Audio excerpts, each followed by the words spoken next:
Dara gustong amponin ng tribo sa Baguio, yan po ang ating alamin at pag-uusapan sa video na ito. Hiling ko lang po bago po tayo magpatuloy sa ating mixing reaction video, suportahan po natin sila Val Santos Matubang at Kalinga Prab. Maraming salamat po sa inyong lahat.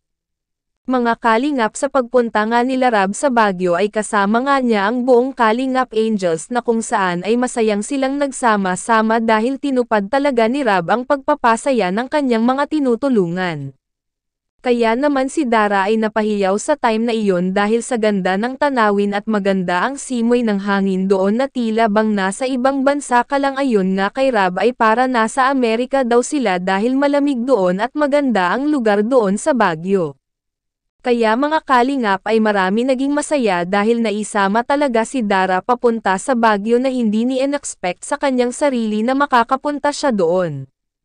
Kaya naman mga kalingap, sa pag-ikot-ikot nga nila doon ay pinuntahan niya ang mga tribo na kung saan daw ay gustong amponin si Chinita dahil bagay daw kay Dara na maging isang ganap na tribo dahil sa kanyang mukha na Pinay talaga. Kaso lang mga kalingap, hindi talaga mangyari iyon na magpaampon si Chinita dahil may isa siyang pamilya na gusto pa niya makita at makasama niya. Okay lang sana kung wala na si Dara ang mga pamilya, siguro may pagkakataon pa na mampan si Dara ng mga tribo.